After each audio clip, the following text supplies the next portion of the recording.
Leave the world behind. Maybe they should actually have called this film Leave the Film Behind. It was terrible. Hi, I'm Ash from BeingSwenglish. Merry Christmas, and this is a bit of a film review because this film has to be one of the most overhyped films I've seen in a long time. And it's currently listed on Netflix as #1 in Sweden, and I do not know why. Well, I've got a few ideas and we'll talk about that in this review. So talking about, first of all, that it's at #1 most watched film in Sweden. Is this a fix, Netflix? Do you decide which film to put there based on which one, I don't know, has cost your budget the most and you need to show return on investment? It doesn't seem real. Maybe everyone's watching it because it is so overhyped and there are so many news articles and reviews saying that this film is amazing, the most expensive Netflix film ever produced, it's incredible cast. It's certainly not got a good plot. And the biggest problem with it really is how long the film is. Now, you might think, well, I'm saying it's a terrible film, so I guess, Ash, you only watched 10 seconds of it. Well, no, we actually stuck with it for the entire 2 hours and 10 minutes. But it's still a terrible film. And you might say, well, how can it be that terrible if you watched all of it? Well, it's terrible because you invest your time in it. It sucks you in and you start watching it and you start to get to know the characters and try to understand the characters. And you try to make sense of the plot and try and make sense of the storytelling and the whole concept of the film. You invest yourself into this for 2 hours and 10 minutes and then you get to the most terrible, pointless, anticlimactical ending in a film that I've seen for a long, long time. And that means it's a terrible film.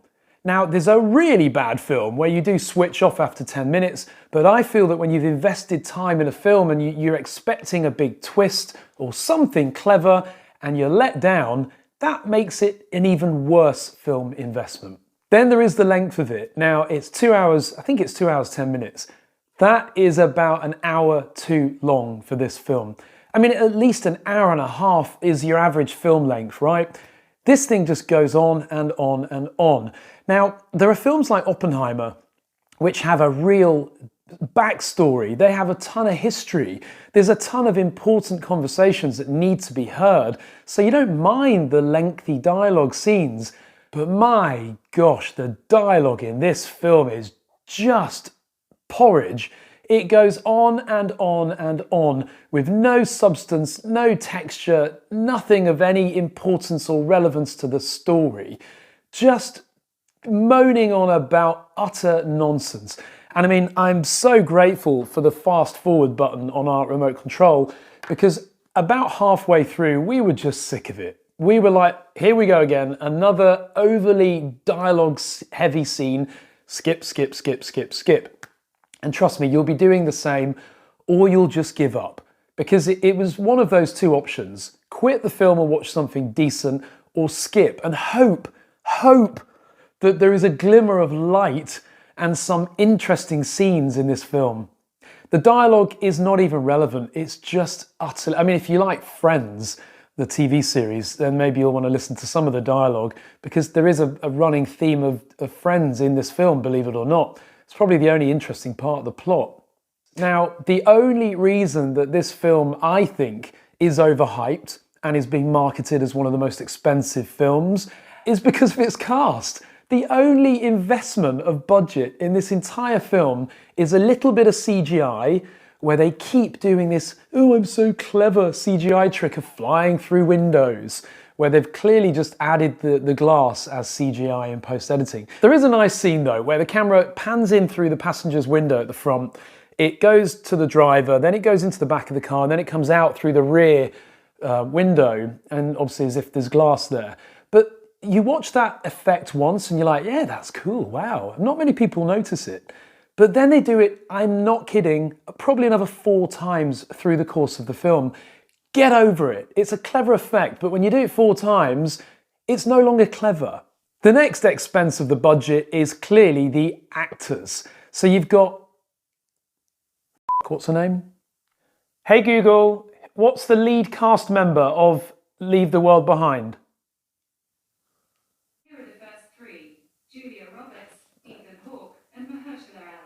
There you go. Julia Roberts, Ethan Hawke. Google didn't even mention Kevin Bacon's in it as well, for all of about 10 minutes. But these actors and actresses, I'm sorry, but yes, they were A-list celebrities, but they just are the only reason I think that this film is overhyped. Any film with Julia Roberts, Kevin Bacon, Ethan Hawke is going to rock it because they are big names.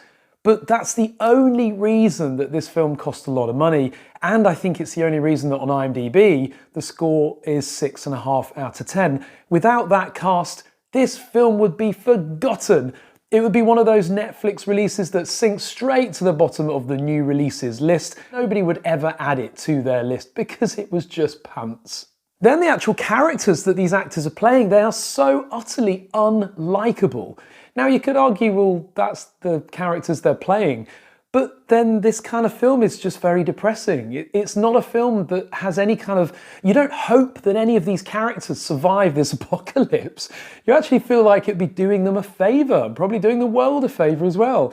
You could argue that's the storyline, but I mean, a film has to have some appeal. If it's not the story, then it's the actors. If it's not the actors, then it's the characters, or at least the CGI. This film has none of them.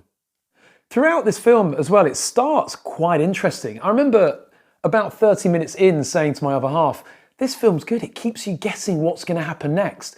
The problem is, you're guessing what's going to happen next even when it gets to the end. That's not a good film. You need a kind of storyline in a story. You need an opening, a middle piece, kind of towards the ending, and then an actual ending. But this film just is all over the place. And it's full of suspense, build up, with music that's like do, like Jaws, but not as good. And then it just drops you at the end. It's kind of like leading you into a sweet shop and you see all the sweets and they look amazing, they're colourful and they look tasty. And then you get to the door and you just face palm it because the shop's shut. That's the end of this film, literally. And it's just constant build-up. The audio, the music is actually pretty good, but that's where, unfortunately, the suspense ends in the music. And then there is the ending, which, you know when you forget how far through a film you are, and then it ends, and you're like, what? This is one of those films, kind of, because you do very, very much become aware that you've sat there for 2 hours and 10 minutes when this film ends, and you've got no closure. Not even a suspenseful ending where you go, oh, that was clever. None of that. You just think, what a waste, I want my money back, cancel my Netflix subscription. Literally, you feel like you just wasted a day watching this film. Despite it being 2 hours, this film puts you in some kind of time warp of just mundane boredom. Now, you could argue that, well, there is a deep-rooted message here about politics and war and cyber attacks and blame game of different nations provoking others, China, North Korea, Russia, who else was in there? The Middle East. And also a side note of racism as well. There's lots of different little messages in there, but every message is so convoluted and badly described and just disastrous. And also, I wouldn't need 2 hours, 10 minutes to tell this message of how doomed civilization might be. I could tell you that, well, I'm just telling you in describing this film, actually. It just goes on and on, so the message is lost. It's deeply, deeply lost. There's some odd scenes as well with Teslas. I don't want to completely ruin it, although I really wouldn't bother watching it. But Teslas crashing on autopilot. I'm amazed Tesla put their name to the film because it kind of shows a ton of Teslas piling up on a freeway as if they've been cyber attacked. But, you know, not only does that show or suggest that Teslas might be hackable, because the cars don't stop on autopilot, they just smash into each other. I'm shocked that Tesla didn't get the kind of how that could be interpreted by a consumer. I didn't leave the film thinking, wow, Tesla. I left the film thinking, ouch, Tesla. Cars crashing, that just about says it all for this film. You're on autopilot in a Tesla, cruising along, getting bored on a boring drive, on a boring road, a boring motorway, and then you crash. That is the storyline of this film. And I'm sorry that this review is all doom and gloom. I'd like to say something good about the film, other than that opening 1 CGI shot where the camera goes through the car, but that's literally it. There's nothing else good about this film.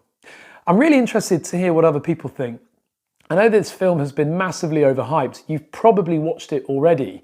Do you completely disagree with me, or are we on the same page? Comment below with your thoughts, and also a challenge. Comment below with the name of a film that's going to leave me thoroughly satisfied, that's going to leave me feeling with that warm, fuzzy glow of, what a film.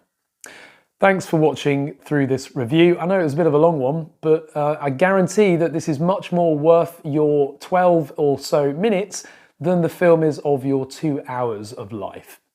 Have a good day, folks. Thanks for watching. Hit subscribe if you enjoyed this, by the way. Cheers.